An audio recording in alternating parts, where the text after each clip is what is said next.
नमस्कार, मैं हूं सुमित अवस्थी और आप इस वक्त मेरे साथ एनडीटीवी इंडिया पर देख रहे हैं खबरों की खबर। बहुत बहुत स्वागत है आप सबका। शुरुआत हमेशा की तरह तीन बड़ी खबरों से करते हैं और तीनों तस्वीरें जो आज की हैं वो मौसम से जुड़ी हुई हैं। मई के मौसम में बहुत तेजी से मौसम में बदलाव देखने को मिले, खासकर उत्तर भारत में। पहली तस्वीर दिल्ली और आसपास के इलाकों में अब से कुछ ही देर पहले मौसम अचानक बदल गया। इस वक्त भी कई जगहों पर आंधी चल रही है, धूल भरी आंधी है, बहुत ज़्यादा चलने में देखने में दिक्कतें हो रही हैं। तेज़ बारिश भी शुरू हो गई है और कुछ कुछ जगहों पर तो ओले भी गिरे हैं। इन तस्वीरों में आप देख सकते हैं दिल्ली के तापमान में भारी गिरावट दर्ज की गई है। कुछ ही मिनटों में ये सब कुछ हुआ। पालम में पारा 37 डिग्री से गिरकर 14 डिग्री तक पहुंच गया। इतनी तेज़ अंधड़ बारिश और हवाएं चल रही थी कि जगह जगह पेड़ गिरने की भी खबरें मिली हैं।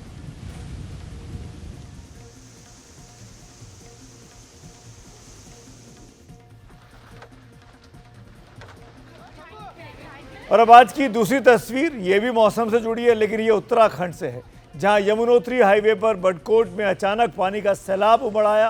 तेज मूसलाधार बारिश के बाद चार धाम यात्रा रजिस्ट्रेशन सेंटर के पास अचानक तेजी से पानी की धारा बहने लगी, जिस पे वहां खड़े वाहन भी बह गए।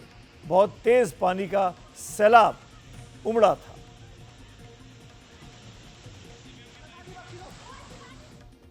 और तीसरी तस्वीर अंबाला से है, जहां पूरे शहर में अचानक धूल भरी आंधी चलने लगी।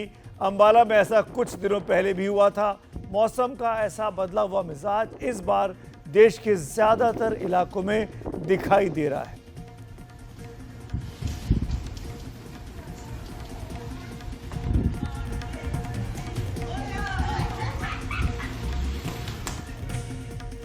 बुलेटिन की शुरुआत करें उसके पहले दिल्ली के मौसम का हाल एक ताज़ा अपडेट ले लेते हैं। जैसा कि हमने बताया, कुछ देर पहले दिल्ली में बहुत तेज़ आंधी, बारिश, तूफान आया और जिससे कई जगहों पर पेड़ गिर गए, बिजली गुल हो गई, रास्तों में ट्रैफिक जाम लगा हुआ है। शाम के समय ये सब कुछ हुआ 8 बजे के आसपास।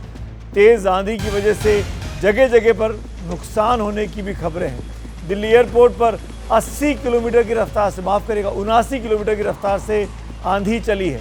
सड़कों पर गाड़ियों की रफ्तार बहुत धीमी है।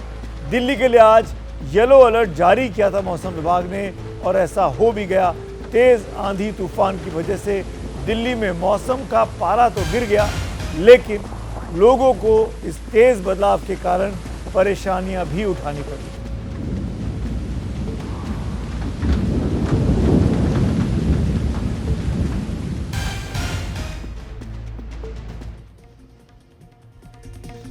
और ये बात पाकिस्तान की कर लेते हैं। पाकिस्तान ने जो आतंक की चिंगारी सुलगाई, अब उसने आग का रूप ले लिया है और इस आग में खुद पाकिस्तान अब झुलसता जा रहा है। एक तरफ शहबाज शरीफ की सरकार और असीम मुनीर की फौज हिंदुस्तान के खिलाफ आतंकी हरकतों में मशगूल है, तो दूसरी तरफ आम लोग अपने हकों और हितों की लड़ाई लड़ रहे हैं। इन दोनों के संघर्ष को आतंक की चिंगारी ने आगजनी में आज तब्दील कर दिया।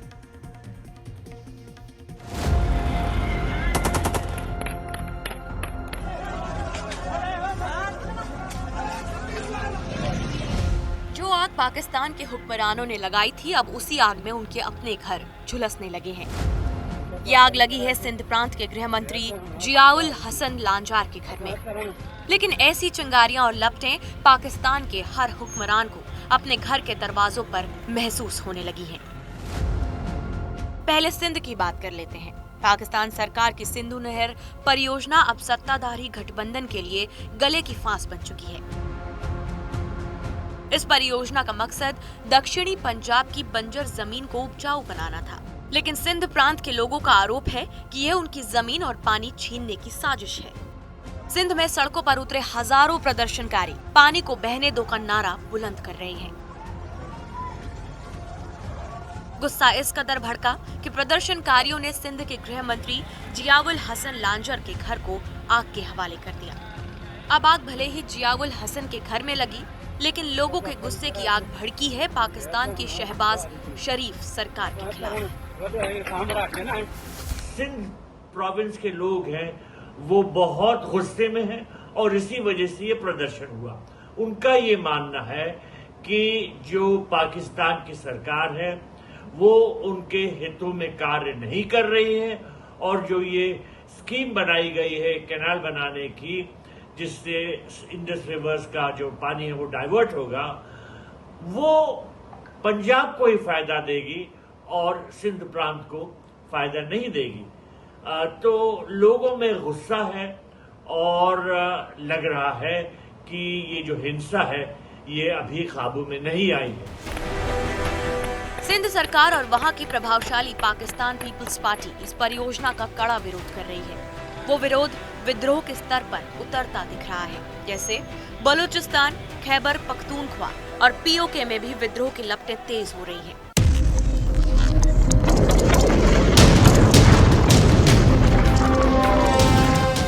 बलूचिस्तान में बलूच लिबरेशन आर्मी और बलूच लिबरेशन फ्रंट जैसे संगठन पाकिस्तानी सेना पर लगातार हमले कर रहे हैं। बीएलए ने हाल ही में दावा किया कि उसने बलूचिस्तान के 80% हिस्से पर नियंत्रण हासिल कर लिया है। अब तो आलम यह है कि कहीं ट्रेन हाईजैक होती है तो कहीं स्कूल बसों में आत्मघाती बम धमाके हो रहे हैं। और शाहबाज शरीफ हो, आर्मी हो या वहां इस्लामाबाद के इशारों पर चलने वाली सरफराज बुगटी की सरकार, सबके पास अफसोस के सिवा कुछ नहीं बचा। वाकई की सबसे पहले तो मुज़म्मत और शदीद अल्फाज में मुज़म्मत के बच्चे मासूम होते हैं, बच्चे जंगों से मुबर्रा होते हैं। कबायली जो कोड है जंग का, बल्कि इंसानी कोड जो जंग का है, उन तमाम कोड से ये मुबर्रा है। तो खैबर पख्तूनख्वा में पश्तून लहफुज मूवमेंट के नेतृत्व में स्थानीय लोग सेना की मनमानी और आतंकवाद के खिलाफ सड़कों पर उतर रहे हैं।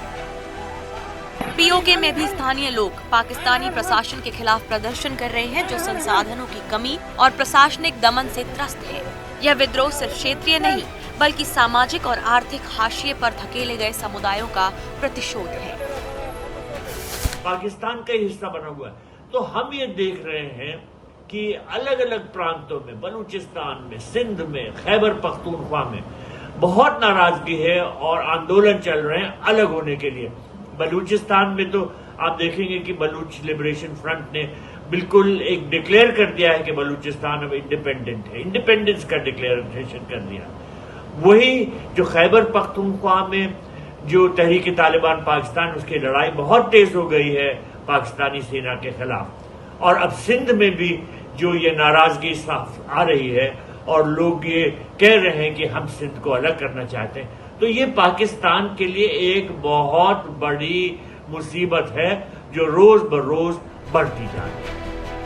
पाकिस्तान के लोगों में गुस्सा, आक्रोश, विरोध और इससे बढ़कर विद्रोह की ये आग इसलिए भड़की है क्योंकि पाकिस्तान में सरकार नाम की संस्था का कोई वजूद नहीं बचा है। वहाँ सरकार सेना के गुलाम की तरह बर्ताव करती है, जिसका सबसे बड़ा सबूत शहबाज शरीफ के हाथों आर्मी चीफ आसिम मुनीर को मिली फील्ड मार्शल की उपाधि है। वहाँ सरकार और सेना के नुमाइंदे आम लोगों के लिए नहीं बल्कि आतंकियों के जनाजों में नजर आते हैं। वहाँ आम आदमी को 2 जून की रोटी भी नसीब नहीं हो रही और दुनिया से भीख मांगने वाले पाकिस्तान के प्रधानमंत्री से आतंकवादी मसूद अजहर को 14 करोड़ रुपए देने की खबर आती है। लोगों का गुस्सा इस बात से भी भड़का है कि बलूचिस्तान से लेकर सिंध और खैबर पख्तूनख्वा तक के सारे संसाधन पाकिस्तान के कुछ रईसों पर उड़ा दिए जाते हैं। अब सिंध में एक मंत्री का घर जलाया जाना बता रहा है कि पाकिस्तान बगावत के कितना खतरनाक ज्वालामुखी पर बैठा हुआ है। Bureau report, NDTV India. अंदरूनी तौर पर पाकिस्तान जल रहा है। जो कुछ सिंध में हुआ, जो आपने खुद देखा अभी हमारी इस रिपोर्ट में, लेकिन पाकिस्तान इसके बावजूद भी अपनी हरकतों से बाज नहीं आ रहा है। वो भारत में डिस्टर्बेंस पैदा करने के लिए तरह तरह के हथकंडे अपनाता रहता है।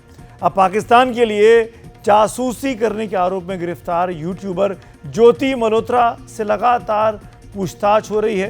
वो पिछले 3 दिनों से लगातार सुर्खियों में है और इस दौरान नए नए खुलासे सामने आते जा रहे हैं। ज्योति और पाकिस्तानी खुफिया एजेंसी के एक अधिकारी की बातचीत अब सामने आई है। ये बातचीत हैरान कर देती है कि आखिरकार कैसे पाकिस्तान के अधिकारी भारत के लोगों को फंसा रहे थे। देखिए रिपोर्ट।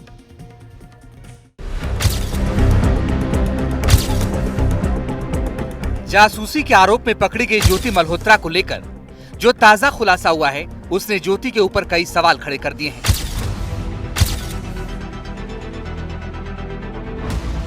ज्योति के साथ पाकिस्तानी खुफिया एजेंसी के अधिकारी अली हसन की एक व्हाट्सएप चैट सामने आई है।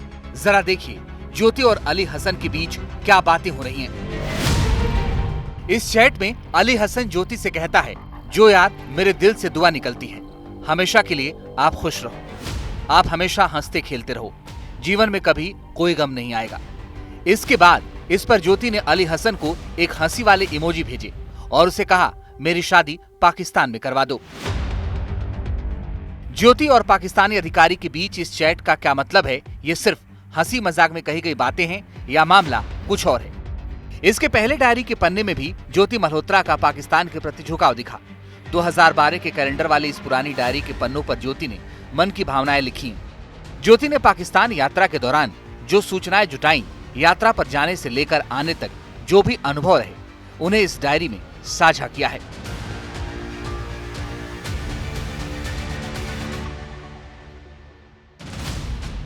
पाकिस्तान से 10 दिन का सफर तय करके आज आ गई अपने देश इंडिया। इस दौरान पाकिस्तान की आवाम से काफी मोहब्बत मिली। हमारे सब्सक्राइबर फ्रेंड्स भी हमसे मिलने आए। लाहौर घूमने के लिए मिला 2 दिन का वक्त काफी कम था। रिक्वेस्ट है कि पाकिस्तान गवर्नमेंट इंडियंस के लिए और भी गुरुद्वारे और मंदिरों के रास्ते खोले, सहूलियत पैदा करे कि हिंदू लोग भी वहां विजिट कर पाएं, वहां के मंदिरों को भी प्रोटेक्ट करें और अपनी फैमिली जो 1947 के समय बिछड़ गई थी उनसे मिल पाएं। पाकिस्तान के बारे में बस जितना कहो उतना कम, क्रेजी एंड कलरफुल। सूत्रों से पता चला है कि ज्योति पाकिस्तानी खुफिया एजेंसी के अधिकारी अली हसन के साथ लगातार संपर्क में थी और उसे काफी बातें करती थी। जांच के दौरान ज्योति के 4 बैंक अकाउंट के बारे में भी पता चला है। एक बैंक अकाउंट में दुबई से ट्रांजैक्शन के बारे में भी पता चला है।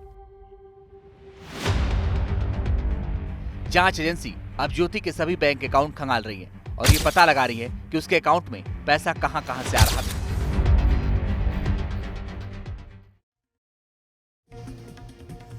और अब बात एक ऑल पार्टी डेलीगेशन की कर लेते हैं। पाकिस्तान का आतंकी सच दुनिया को बताने के लिए भारतीय सांसदों का एक डेलीगेशन आज रवाना हो गया। सांसदों के 7 प्रतिनिधिमंडलों में से 2 प्रतिनिधिमंडल आज भारत से निकल चुके हैं। ये सारे सांसद और डिप्लोमेसी के जानकार दुनिया के 33 प्रमुख देशों की यात्रा कर रहे हैं और वहां जाकर बताएंगे कि कैसे भारत के पास पाकिस्तान के आतंकी ठिकानों पर हमले के अलावा कोई और विकल्प नहीं बचा था। और ये भी दुनिया के देशों को समझाया जाएगा कि कैसे पाकिस्तान का आतंकवादी चेहरा और चरित्र भारत नहीं बल्कि पूरी दुनिया के लिए एक चैलेंज है।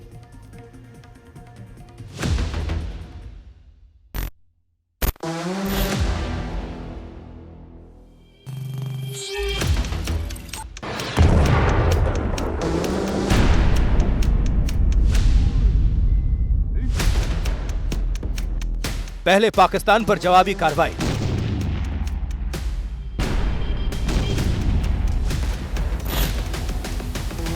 अब दुनिया को बताएंगे पाकिस्तान का काला सच। भारत की अलग अलग राजनीतिक पार्टियों के ये सांसद दुनिया को बताएंगे कि हम भारत के रहने वाले हैं, जो अब पाकिस्तान की करतूत बताएंगे। गवर्नमेंट ऑफ इंडिया की तरफ से है, इसमें तो कोई पार्टी एफिलिएशन नहीं होगा, ना रहना चाहिए। तो जो देश के हित में, जो देश में, जो मुल्क में पाकिस्तान और उनके स्पॉन्सर्ड टेररिस्ट की तरफ से जो हमारे मुल्क में आतंकवादी वाक़यात हो रहे हैं, तो ज़ाहिर है उस पर हम तमाम को जाकर उनको बताना पड़ेगा। पड़ोसी मुल्क बार बार हमारे मुल्क में आतंकवाद बोलिए, दहशतगर्दी को यहाँ पर प्रमोट करता है, सरपरस्ती करता है। तो ये उनको इन तमाम एक इम्पॉर्टेंट काम है और इंशाल्लाह मैं तो पूरी कोशिश करूँगा इस जिम्मेदारी को अच्छी तरह निभाने की। दरअसल 59 सांसदों के साथ प्रतिनिधिमंडल दुनिया के 33 देशों में जाकर बताएंगे कि नंबर 1, आतंक पर भारत जीरो टॉलरेंस की नीति पर चल रहा है और इसीलिए पहलगाम में 26 निर्दोष भारतीयों की आतंकवादी हत्या के खिलाफ पलटवार में ऑपरेशन सिंदूर किया। नंबर 2, भारत का लक्ष्य पाकिस्तान के आतंकी ठिकाने हैं, न कि आम लोग या रिहायशी इलाके। इसीलिए भारतीय सेना ने ऑपरेशन सिंदूर में पाकिस्तान के 9 आतंकी ठिकानों को ही निशाना बनाया। नंबर 3, पाकिस्तान दुनिया के सामने चाहे जितनी सफाई दे रहा है, लेकिन वो आतंक का अड्डा है और सारे आतंकवादियों का आखिरी पनाहगार पाकिस्तान ही है, चाहे वो हाफिज सईद हो या अजहर मसूद। नंबर 4, किस तरह लश्कर-ए-तैयबा से जुड़े आतंकी संगठन द रेजिस्टेंस फ्रंट यानी टीआरएफ ने पहलगाम में आतंकी हमला कराया था, जिसका सारा कच्चा चिट्ठा लेकर ये सांसद विदेशों में जा रहे हैं। नंबर 5, दुनिया ये ना सोचे कि पाकिस्तान की आतंकी साजिशों का हमला हिंदुस्तान ही हुआ है। आतंक जब अपना फन उठाता है तो सबको डसता है। अमेरिका से लेकर इंग्लैंड और फ्रांस तक इसके भुक्तभोगी हैं। नंबर 6, दुनिया आतंकवाद के खिलाफ सिर्फ बयान ही ना दे बल्कि कार्रवाई को लेकर एकजुट भी हो। नंबर 7, भारत ने कैसे पाकिस्तान के खिलाफ संयम और जिम्मेदारी का परिचय दिया और जैसे ही पाकिस्तान ने गुहार लगाई, भारत सीज फायर को तैयार हो गया। नंबर 8, भारत कूटनीतिक तरीके से पड़ोसी देशों की समस्या का समाधान चाहता है, लेकिन जिस पड़ोसी देश की कूटनीति आतंकवाद हो, उससे कैसे निपटे। और नंबर 9, भारत का पाकिस्तान को लेकर नीति साफ है कि अगर पाकिस्तान नहीं सुधरा तो भारत मुंहतोड़ जवाब देगा। और इसके लिए सांसदों के प्रतिनिधिमंडल की पहली 2 टीम आज से दुनिया के अलग अलग देशों में जाने के लिए निकल पड़ी है। 22 अप्रैल की इन्होंने हद पार कर दी तो हमने ऑपरेशन सिंदूर किया, केवल आतंकी ठिकाने, लेकिन हम जानते थे अपनी ओछी हरकत से पाकिस्तान नहीं बाज आएगा। उसके बाद हमने उसको जो हमारे ऊपर अटैक किए तो हमने उनके एयरबेस से ध्वस्त कर दिए, घुटने पर आ गए और सरेंडर के मोड में आ गए और चिल्लाने लगे कि सीज फायर हो। तो अब ये हम जा रहे हैं दुनिया में पाकिस्तान को एक्सपोज करेंगे। पूरा जो आतंकवाद के खिलाफ पूरा विश्व को एकजुट करने का एक प्रयास है। ऑपरेशन सिंदूर में हमने जो कार्यवाही की और किस प्रकार से आतंकवाद को हमें जड़ से मिटाना है, उसके लिए पूरे विश्व को एक साथ लाने का यह एक प्रयास भारत सरकार द्वारा किया जा रहा है। और इसमें कई सारे सांसदों के हमारे ग्रुप्स अलग अलग देशों में अपनी बात रखने जा रहे हैं, भारत का विचार रखने जा रहे हैं। खास बात यह है कि राजनीतिक तौर पर एक दूसरे के विरोधी तमाम राजनीतिक दल अलग अलग प्रतिनिधि मंडल में शामिल हैं, जिससे दुनिया को संदेश जाएगा कि अपने राष्ट्रीय हितों के सवाल पर कैसे भारत एकजुट है। सांसदों के जो 7 दल विदेशों में जा रहे हैं, उनमें से 2 टीमों का नेतृत्व बीजेपी के 2 सांसद कर रहे हैं। एक का रविशंकर प्रसाद और दूसरे का वैजयंत पांडा। वहीं 2 टीमों की रहनुमाई बीजेपी के सहयोगी दल कर रहे हैं, जिनमें से एक है जेडीयू के संजय झा और दूसरे हैं शिवसेना के श्रीकांत शिंदे। वहीं 3 टीमों का नेतृत्व विपक्षी दलों के सांसद कर रहे हैं, जिनमें एक हैं कांग्रेस के शशि थरूर, दूसरे हैं डीएमके की कनिमोझी करुणानिधि और तीसरे हैं एनसीपी शरद पवार की सुप्रिया सुले।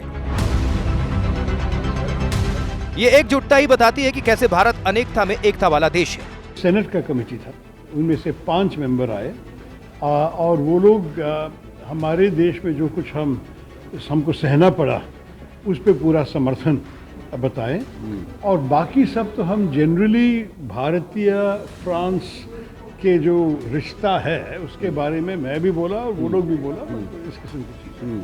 फिर मैं उनको बता सका कि मेरे साथ जो बैठे थे रविशंकर प्रसाद जी, उनके नेतृत्व से एक डेलीगेशन फ्रांस भी जा रहा है परसों ये इंडो पाकिस्तान विषय पे बात करने के लिए, तो उनका भी ऐसे इंट्रोडक्शन हो चुका है। विदेशों में ये भारतीय सांसद वहां के बड़े प्रशासनिक अधिकारियों, सांसदों, थिंक टैंक और मीडिया प्रतिनिधियों से मुलाकात करेंगे। सबसे बड़ी बात है कि पाकिस्तान आतंकवाद के अपने पाप को छुपाने के लिए मजहबी नकाब में छुपना चाहता है, लेकिन भारत के अलग अलग दलों के सांसद जिन देशों में जा रहे हैं, उनमें से 9 देश तो इस्लामिक देश हैं, जिनमें सऊदी अरब, UAE, Qatar, Egypt, Kuwait, Bahrain, Indonesia, Malaysia और अल्जीरिया शामिल हैं। दिल्ली से हिमांशु शेखर की रिपोर्ट, एनडीटीवी इंडिया के लिए।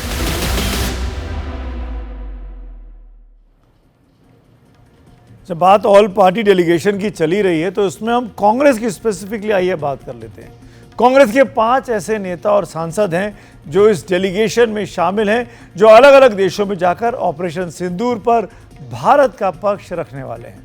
इनमें सलमान खुर्शीद जैसे ऐसे नेता भी हैं जो केंद्र में मंत्री रह चुके, जो विदेश मामलों के जानकार हैं, सुप्रीम कोर्ट के बहुत बड़े वकील हैं और जो नेहरू गांधी परिवार के बेहद करीबी माने जाते हैं। लेकिन कांग्रेस के रवैये से अलग सलमान खुर्शीद सरकार के रुख के साथ खासकर ऑपरेशन सिंदूर के मामले में ज्यादा दिख रहे हैं। शशि थरूर तो पहले से ही सरकार के रुख से सहमत दिख रहे थे और अब एक और कांग्रेस के वरिष्ठ नेता और सांसद मनीष तिवारी के रुख को देखकर भी लग रहा है कि वो भी सरकार की जो लाइन है ऑपरेशन सिंदूर पर, उसके साथ ज्यादा करीब से खड़े हैं बजाय पार्टी के साथ के। तो सवाल है कि राष्ट्रीय हितों के मुद्दे पर भी क्या कांग्रेस के पुराने नेता अब राहुल गांधी के फैसलों से ऊबने लगे हैं?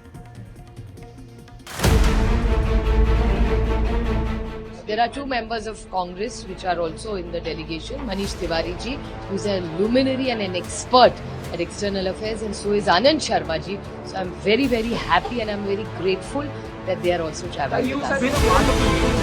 सुप्रिया सूले ने नाम लिया आनंद शर्मा का और मनीष तिवारी का। ये कांग्रेस के बड़े नेता हैं जो सरकार की तरफ से ऑल पार्टी डेलीगेशन में विदेश जा रहे हैं ताकि दुनिया को भारत के पक्ष से वाकिफ करा सकें। लेकिन इनके अलावा भी कांग्रेस के एक और नेता हैं शशि थरूर, जो दुनिया के देशों को बताएंगे कि कैसे पाकिस्तान आतंक का कारखाना बन चुका है। साथ ही पूर्व विदेश मंत्री सलमान खुर्शीद और कांग्रेस सांसद अमर सिंह भी दुनिया को बताएंगे कि भारत के पास आतंकवाद का मुंहतोड़ जवाब देने के सिवाय कोई रास्ता नहीं बचा था। लेकिन अपनी ही पार्टी के नेताओं का इस दौरे में शामिल होना कांग्रेस के सबसे बड़े नेता राहुल गांधी को सुहा नहीं रहा है। इसको समझने के लिए पहले कांग्रेस के वरिष्ठ नेता और महाराष्ट्र के पूर्व मुख्यमंत्री पृथ्वीराज चौहान का बयान सुनिए। ये डेलीगेशन पार्लियामेंट्री डेलीगेशन नहीं है, ये सरकारी डेलीगेशन है, क्योंकि इसमें नॉन एमपीज भी सदस्य हैं। कोई राजनेता सदस्य है जैसे कि गुलाम नबी आजाद जी हैं, आनंद शर्मा जी हैं, सलमान खुर्शीद जी हैं, बहुत अनुभवी राजनेता हैं, लेकिन वो आज की तारीख में सांसद नहीं है। तो ये संसदीय डेलीगेशन नहीं बनता, ये सरकारी डेलीगेशन बनता है कि उसमें कुछ पूर्व अफसर भी है। हम चाहते हैं कि देश की एक आवाज बाहर जाए और ये शुरुआत में किसको भेजना उस पर अगर आपके विसंवाद होता है तो ये बहुत दुर्भाग्यपूर्ण बात है। मैं समझता हूं कि सरकार को, विशेषकर संसदीय कार्य मंत्री को, थोड़ा सा डेलिकेटली इसको करना चाहिए था। तो अब सवाल है कि क्या कांग्रेस के नेताओं को ही राहुल गांधी की राजनीति से ऊब होने लगी है? पहले इस बात को समझिए कि इस पूरे मामले में उन्हीं की पार्टी के नेताओं का क्या मानना है जो विदेश नीति में पारंगत है। अब सलमान खुर्शीद को लीजिए, वो विदेश मंत्री रहे हैं जब 1994 में तत्कालीन प्रधानमंत्री पीवी नरसिम्हा राव ने संयुक्त राष्ट्र में विपक्ष के नेता अटल बिहारी वाजपेयी के नेतृत्व में एक प्रतिनिधिमंडल भेजा था, तो उसमें विदेश राज्य मंत्री की हैसियत से सलमान खुर्शीद भी थे। लेकिन बीजेपी के घोर विरोधी सलमान खुर्शीद भी राहुल गांधी की इस लाइन से खुद को अलग पाते हैं कि ट्रंप के कारण सीज फायर हुआ। किसी किस्म का हस्तक्षेप कहीं नहीं था, कहीं मध्यस्थता नहीं थी। लेकिन जब विश्व में ऐसी चीज होती है तो अलग अलग लोग प्रयास करते हैं कि कुछ संदेश दें, कुछ कहें, कुछ पहुंचाएं। लेकिन जो कुछ भी हुआ है वो दोनों देशों के बीच में ही हुआ है। जब हमने जो एस्केलेट हुआ था मामला तो हमारे बीच का था, जब खत्म हुआ, समाप्त हुआ तो हमारे बीच का समाप्त हुआ। पाकिस्तान डीजीएमओ की ओर से पहल हुई, उन्होंने ये कहा कि इसको हम समाप्त करें। हमने कहा कि आप समाप्त करने के तैयार हैं तो कर लीजिए। बेशक सलमान खुर्शीद की भाषा राहुल गांधी की भाषा से बिल्कुल अलग है, जबकि सलमान खुर्शीद घोर बीजेपी विरोधी हैं, जिनको नेहरू गांधी परिवार के बेहद करीब माना जाता है। लेकिन उनके बयान से लगता है कि वो भी राहुल गांधी के रवैये से उबने लगे हैं। कांग्रेस ने डेलीगेट में अपने दल के नेताओं को शामिल किए जाने वाली लिस्ट सरकार को भेजी तो उसमें 4 नाम थे: गौरव गोगोई, आनंद शर्मा, अमरिंदर सिंह, राजा वारिंग और सैयद नासिर हुसैन। लेकिन सरकार ने सिर्फ आनंद शर्मा के नाम पर ही यस का टिक लगाया, बाकी सबका नाम हटा दिया। बल्कि उनकी जगह पर अपनी तरफ से जिन नामों को जोड़ा उनमें शशि थरूर, सलमान खुर्शीद, मनीष तिवारी और अमर सिंह हैं। कांग्रेस को लगता है कि शशि थरूर पार्टी लाइन से बाहर जाकर काम करते हैं, इसलिए बीजेपी उनको पुचकार रही है। लेकिन बड़ा सवाल है कि कांग्रेस में किसी नेता के विचार राहुल गांधी से किसी मुद्दे पर नहीं मिलते तो क्यों कांग्रेस उस नेता के प्रति बेरुखी दिखाने लगती है? इसके जवाब में ही कांग्रेस की मजबूती छुपी है। एनडीटीवी इंडिया की रिपोर्ट। और भारतीय राजनीति की खबरों के बाद अब एक भारतीय नौसेना के गौरवशाली खबर आपको दिखाते हैं। आज भारतीय नौसेना के लिए बहुत गौरव का दिन है। नौसेना में आज INSV कौंडिन्य को शामिल किया गया। INSV का मतलब हुआ Indian national selling vessel Kaundinya. Kaundinya एक बहुत बड़े मेरीटाइम नाम रहे हिंदुस्तान के, उनके नाम पर, ये भारत के महान नाविक आप इनको कह सकते हैं, उनके नाम पर INSV कौंडिन्य इसका नाम रखा गया है। आपको हम इस जहाज़ की कुछ खासियतें भी ज़रूर बता देते हैं ग्राफिक्स के ज़रिए, आपको समझ में आएगा कि ये कितना इम्पॉर्टेंट और गौरव का पल है, खासकर भारतीय नेवी के लिए, इंडियन नेवल सिस्टम के लिए। तो जो जानकारी इसको औपचारिक तौर पर हमको सरकार की तरफ से या भारतीय नेवी की तरफ से मिली है, वो अब आपको INSV कौंडिन्य के बारे में बता देते हैं। ये अजंता की पेंटिंग पर आधारित है, जो इसकी सबसे खास बात है। 5वीं शताब्दी के जहाज से प्रेरणा लेकर इसको बनाया गया है। पूरा शिप जो है इसको स्टिच किया गया है। मेटल का इस्तेमाल कहीं नहीं हुआ है, ये सबसे खास बात है। और एक और जो खास बात है, सितंबर 2023 में इसका निर्माण शुरू हुआ और अब से कुछ देर पहले इसका निर्माण कंप्लीट हुआ। बाबू शंकरन के नेतृत्व में यह निर्माण हुआ था और पारंपरिक रस्सी से सिलकर ये पूरा शिप बनाया गया, रस्सियों से सिला गया है और मेटल का इस्तेमाल नहीं हुआ है। नारियल के रेशे का इस्तेमाल किया गया है इस जहाज़ को बनाने के लिए। और तो और ख़ास बात यह कि मछली के तेल का इस्तेमाल किया गया है, किसी भी धातु का इस्तेमाल इसमें नहीं हुआ है। लकड़ी की पतवारें हैं, चौकोर इसके पाल हैं और अब ये गुजरात से निकलकर ओमान की यात्रा करने वाला है। इसको इंडियन नेशनल सेलिंग वेसल कहते हैं। ये कोई लड़ाकू जहाज़ नहीं है, माफ़ करिएगा, लेकिन ये सेलिंग के लिए इसका पर्पज़ है, व्यापार के लिए इसका पर्पज़ जो पुराने ज़माने में होता था, उस एंटीक चीज़ को एक तरीके से रिवाइव किया गया है। आइए बढ़ते हैं आज की अगली स्टोरी की ओर और वहाँ पर आपको लिए चलते हैं और देखते हैं कि खबरों की खबर में अगली खबर अब आपके सामने क्या आ रही है। आपने अक्सर इस तरह की खबरें सुनी होंगी कि परीक्षा केंद्रों के मुन्ना भाई पकड़े गए हैं। ये क्या होते हैं, किस तरीके से परीक्षाओं में चीटिंग होती है। पिछले कई सालों में नकल कराने की तस्वीरें हम आपको दिखाते रहे हैं। कभी दीवारों में चढ़कर चीटिंग होती है, तो कभी केंद्रों में पर्चे बांटकर चीटिंग की जाती है, कभी परीक्षा में डमी कैंडिडेट को बिठा दिया जाता है चीटिंग करने के लिए। ये तमाम तस्वीरें इतिहास की हैं। ये मामला पुराना हो गया है। इन तस्वीरों को आप भूलना चाहे तो भूल भी सकते हैं, क्योंकि आज हम जो आपको बताने वाले हैं वहाँ पर चीटिंग पूरी तरीके से टेक्निकल हो गई है। ये मामला अब टेक्निकल है। हमारा देश टेक्नोलॉजी में हर रोज़ नए आयाम छू रहा है, लेकिन इसी टेक्नोलॉजी का गलत इस्तेमाल नकल के गिरोह छात्रों को नकल कराने के लिए कर रहे हैं। शिक्षा प्रणाली का ये गिरोह खोखला करने पर इस प्रणाली को तुले हुए हैं, लेकिन कहते हैं कि ना नकल के लिए अकल चाहिए होती है, अकल नहीं दिखा पाए और पकड़े गए। चालाकी करने की भरपूर कोशिश की। परीक्षा चल रही थी हरियाणा में और चीटिंग कराने वाले लोग बैठे हुए थे अरुणाचल प्रदेश में, हजारों मील दूर, और वहाँ बैठकर चीटिंग कराई जा रही थी। कैसे? टेक्नोलॉजी के जरिए। आपको इस रिपोर्ट को दिखाते हैं, आपको सब समझ में आएगा।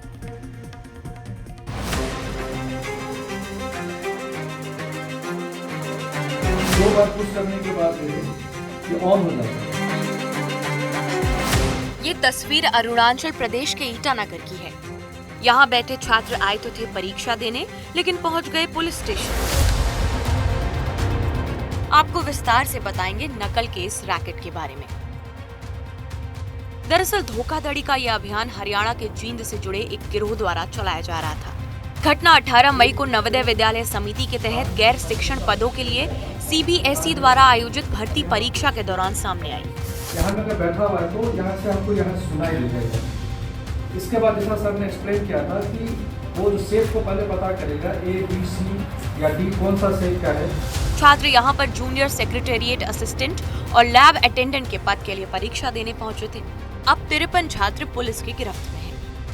वो छोटा सा एक डिवाइस था उसके पास, वो उससे मिला और उससे भी छोटा एक ईयर पीस उसके कान के अंदर वाइल उसकी हम चेकिंग कर रहे थे तब मिला। फिर उससे फर्दर इंटेरोगेशन किया गया और ये पता चला कि वो और उसके साथ कुछ लोग हैं जो जींद हरियाणा से आए हुए हैं और उस सेंटर में वो लोग एग्जाम दे रहे हैं।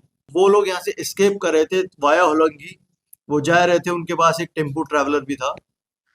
फिर हमने उसको इंटरसेप्ट किया, वो ट्रैवलर रोका बीच रास्ते में, वहां से बच्चों को लेके आए। उनसे इंटरोगेशन में पता चला कि कुछ लोग आईजी पार्क में भी हैं, एग्जाम देने के बाद वहां पे रुके हुए थे और वहां पे सब लोग साथ में जाने की कोशिश कर रहे थे, तो वहां से जाके उन बच्चों को भी राउंड अप किया। 2 होटल्स भी पता चला जहां रुके थे। एज सच करके टोटल हमने मोर देन 50 स्टूडेंट्स को राउंड अप किया। राउंड अप करने के बाद ऑलमोस्ट 29 डिवाइसेस हमें रिकवर हुए हैं। अब हम आपको दिखाते हैं कि ये नकल कराने वालों का गिरोह कैसे काम करता है। इस गिरोह के सरगना ने छात्रों को नकल कराने के लिए जो डिवाइस दिए थे वो कितने हाईटेक थे और कैसे छात्र उनसे नकल कर रहे थे। उस दिन जो MBS का एग्जाम में जो डिवाइस हम लोगों ने पकड़ा है, इसका बेसिकली 3 पार्ट है। एक जो आपको ये जो डिवाइस दिखाई दे रहा है वो हम लोगों ने सीज किया। इसके बाद इसमें अंदर में एक सिम कार्ड लगा होता है, ये माइक्रोफोन है, ये इसको कान में, जो सर ने जैसा एक्सप्लेन किया था, सर इसको कान में लगाते हैं। अब इस बात को स्केच के जरिए समझिए कि हाईटेक नकल होती कैसे है। सबसे पहले तो जींद में बैठा व्यक्ति परीक्षा हॉल में बैठे छात्र के साथ डिवाइस के जरिए कनेक्ट हो जाता है। इसके बाद जींद में बैठा आदमी परीक्षा दे रहे छात्र से ये पता करता है कि पेपर का सेट कौन सा है, यानी गिरोह का मेंबर पूछता है कि सेट ए है। मान लीजिए कि छात्र के हाथ में जो पेपर है वो सेट सी है, तो ऐसे में वो गिरोह के सदस्य के सवाल के बदले चुप रहेगा। इसका मतलब ये निकलेगा कि क्वेश्चन पेपर का सेट ए नहीं है। इसके बाद जींद में बैठा शख्स पूछेगा, क्या तुम्हारे हाथ में सेट बी है? इस बार परीक्षा हॉल में बैठा छात्र जवाब देने के बदले खामोश रहेगा, यानी ये मैसेज देगा कि उसके पास जो क्वेश्चन पेपर का सेट है वो बी भी नहीं है। इसके बाद जींद में बैठा शख्स फिर पूछेगा, क्या तुम्हारे हाथ में जो क्वेश्चन पेपर है वो सेट सी है? अब आप सोच रहे होंगे कि छात्र कैसे बताएगा कि उसके हाथ में जो क्वेश्चन पेपर है वो सेट सी है। दरअसल गैंग ने मॉडस ऑपरेंडी यही बनाई है कि जवाब देने के बदले परीक्षा हॉल में बैठा छात्र हल्का सा खांसकर नकल कराने वाले को इशारा कर देगा, यानी उसके खांसने का मतलब ये निकलेगा कि उसके हाथ में जो पेपर है वो सेट सी है। हैरान कर देने वाली बात यह है कि ये सभी छात्र हरियाणा के थे और उन्होंने जानबूझकर अरुणाचल प्रदेश जैसे दूरस्थ राज्य में परीक्षा केंद्र चुने थे। शायद उन्हें लगा था कि यहाँ उन पर किसी की नजर नहीं पड़ेगी, लेकिन पुलिस ने उनकी इस योजना पर पानी फेर दिया। उन्होंने ये बोला इन बच्चों को कि आप remote areas of the country में ही अपने अपने सेंटर्स भरें। जैसे इनको दिया गया था, इनको बोला गया आप दीमापुर एक सेंटर भरें, आप सिक्किम में कोई सेंटर भरें और आप ईटानगर अरुणाचल में एक सेंटर भरें। शायद इन्होंने ये प्रिज्यूम किया कि ईटानगर में अगर ये आएंगे तो कुछ इनके ऊपर शायद सिक्योरिटी चेक नहीं होगा और ये इजीली चीटिंग कर पाएंगे और फिर जा सकेंगे। शायद ये इन्होंने अज्यूम किया होगा, तो इनको ऐसा ब्रीफिंग दिया गया, जिस ब्रीफिंग के तहत इन सब ने सेंटर्स अपने ऐसे भरे। सेंटर्स भरे, उसके बाद जब सेंटर्स इनके आ गए तो इनको ट्रेनिंग दिया गया कि जो इलेक्ट्रॉनिक डिवाइस है वो अभी हम आपको दिखाएंगे, बहुत छोटा सा है, उसको वो अपने प्राइवेट पार्ट्स के पास छुपाते हैं उस डिवाइस को। उसके अंदर एक छोटा सा बटन है जिसको वो ऑन करके छोड़ देते हैं और एक छोटा सा, बहुत छोटा सा ईयर पीस है जो ऐसे दिखने पे आपको कान में लगा भी नहीं दिखेगा, वो काफी अंदर जो आपकी ईयर कैविटी है उसके काफी अंदर वो घुसता है।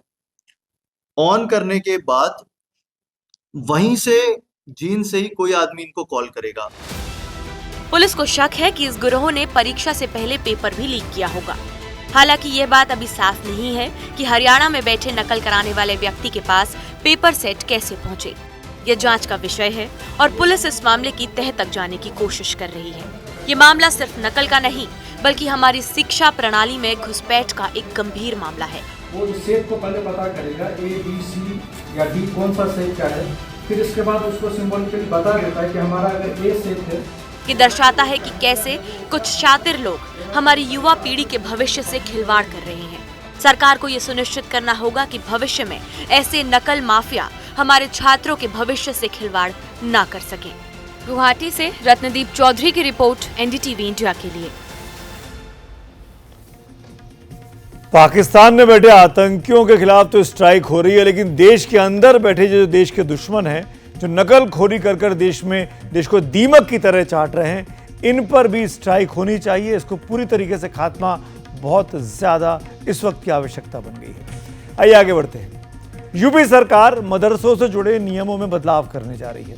सरकार अब मदरसों में दीनी तालीम यानी कि धार्मिक शिक्षा के अलावा दूसरे विषयों की पढ़ाई भी जरूरी कर रही है। कई जगहों पर छात्रों ने इस बदलाव का समर्थन कर दिया है, लेकिन सरकार के इस फैसले का धर्म गुरुओं ने विरोध किया है।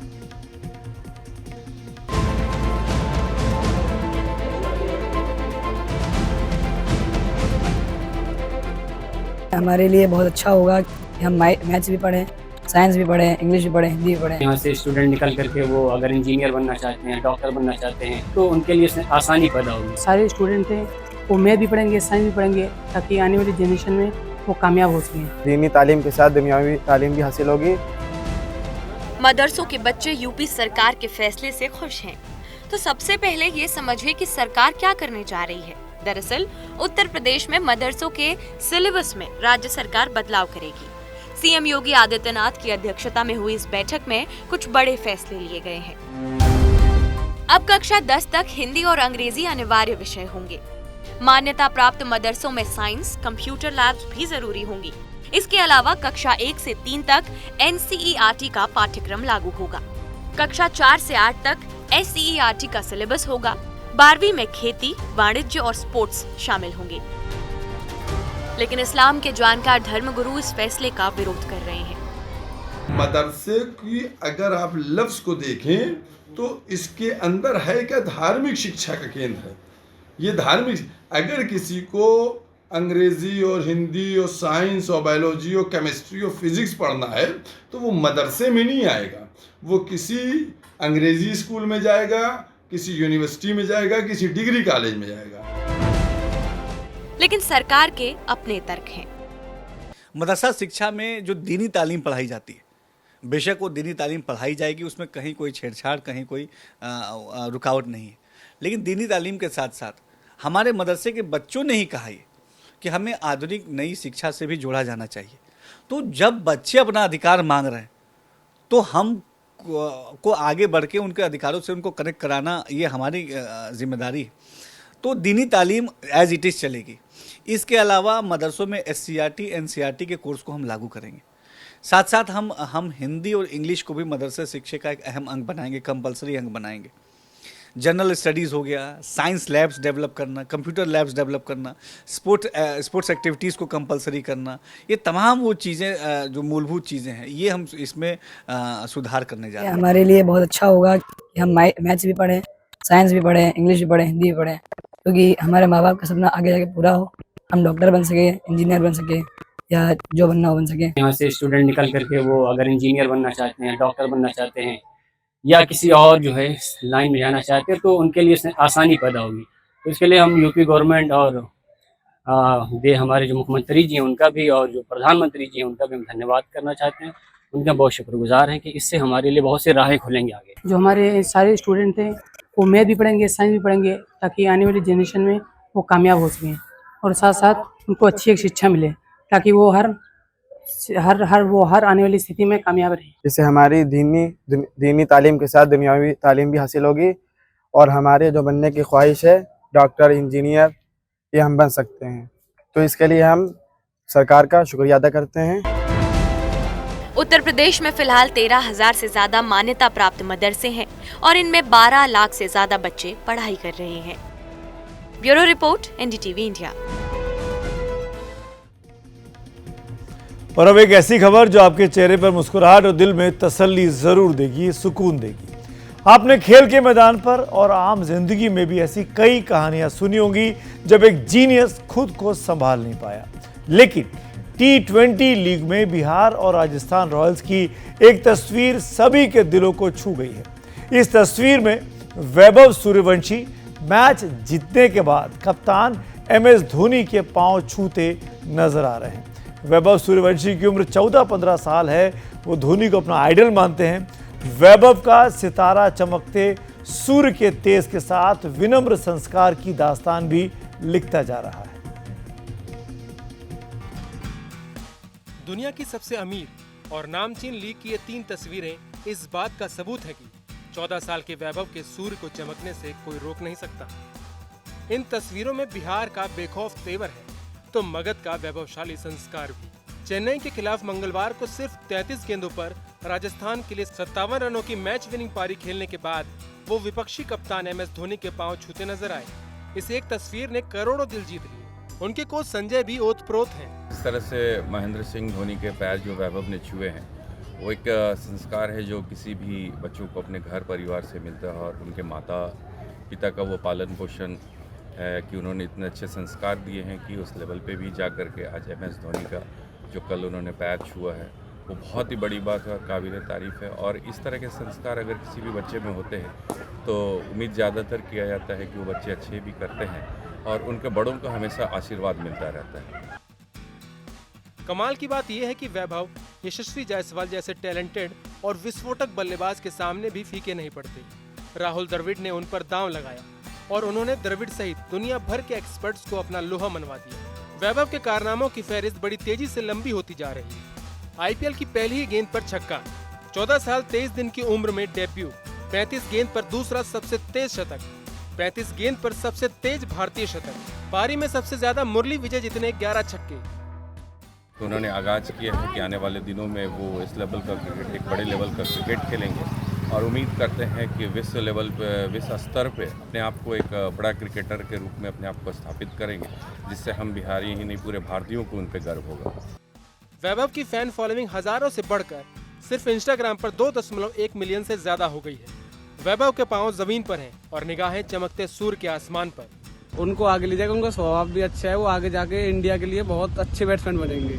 जी, ये बहुत ही अच्छा स्वभाव है सूर्यवंशी का। इतने यंग एज में जब आपको सफलता मिल जाती है कहीं ना कहीं आपके अंदर वो एटीट्यूड आ जाता है, लेकिन ये चीज़ नहीं है उसके अंदर। ये बहुत अच्छी चीज़ है जो एक यंगस्टर के अंदर जरूर होनी चाहिए। वो लगता है वो रेड वाइट बॉल से बहुत अच्छा खेल रहे हैं और हो सकता है वो रेड बॉल से भी बहुत अच्छा खेलें आगे के लिए, क्योंकि वो इतनी कम उम्र में IPL जैसे बड़े मंच पर खेल रहे हैं। सबसे बड़ा उसका टैलेंट यही है कि उसका जो कॉन्फिडेंस है, अपने फर्स्ट IPL बॉल के करियर में एक 6 मारना कोई बहुत बड़ी बात है। तो भाई उसका कॉन्फिडेंस बहुत अच्छा है, टेक्निक भी अच्छी है उसकी, आप जो अप्रोच है उसकी गेम के तरफ काफ़ी अलग है।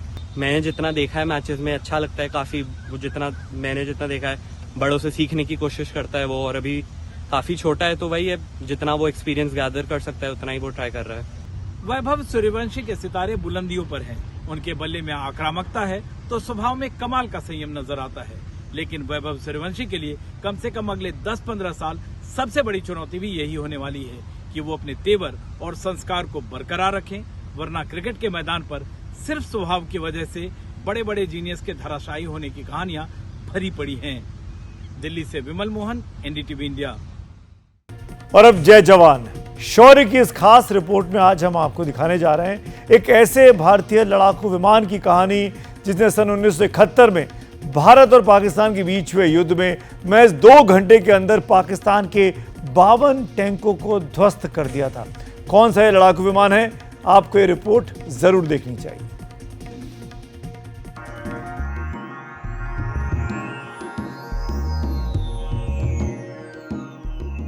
जैसलमेर, जहां रेगिस्तान की सुनहरी रेत सूरज की किरणों से चमकती है और थार का विशाल समंदर आंखों को मंत्रमुग्ध कर देता है।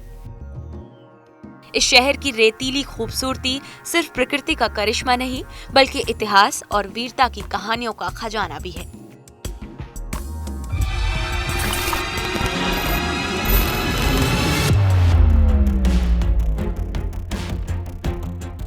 जैसलमेर की एक ऐसी धरोहर जो न सिर्फ इस शहर की शान है बल्कि भारत की सैन्य गौरव का प्रतीक भी है। वो है हंटर मारुत लड़ाकू विमान। वह लड़ाकू विमान जिसने 1971 के भारत पाकिस्तान युद्ध में लोंगेवाला की लड़ाई में पाकिस्तान को धूल चटा दी थी।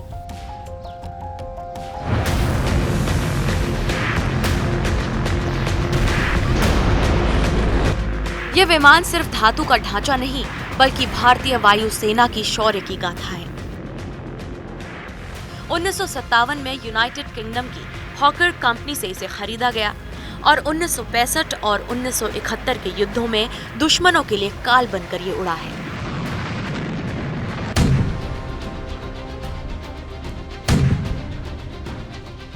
1971 का भारत पाकिस्तान युद्ध भारतीय सैन्य इतिहास का स्वर्णिम पन्ना है और लोंगेवाला की लड़ाई इस युद्ध का सबसे रोमांचक अध्याय। जैसलमेर के नजदीक लोंगेवाला में मेजर कुलदीप सिंह चांदपुरी के नेतृत्व में 120 भारतीय सैनिकों ने पाकिस्तान की विशाल सेना का सामना किया। पाकिस्तान ने 52 पैटर्न टैंकों और एक पूरे ब्रिगेड के साथ हमला बोला था, लेकिन हॉकर हंटर ने इस जंग का रुख पलट दिया।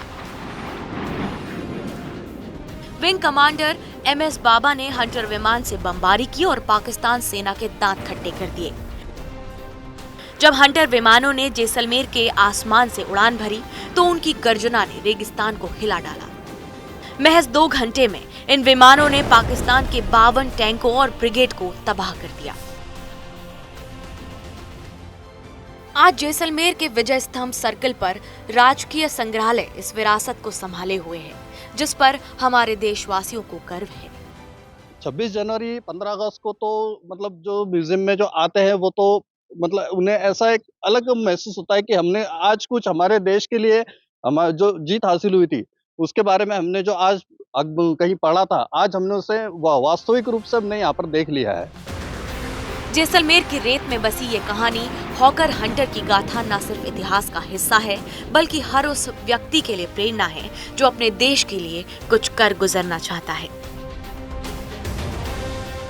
जय हिंद, जय भारत।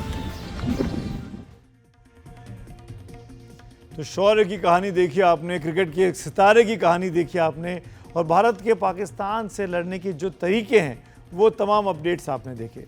तो आज खबरों की खबर में मेरे साथ इतना ही, इस उम्मीद के साथ कि आपका दिन कल बेहतर होगा। मुझे दीजिए इजाज़त। शुभ रात्रि।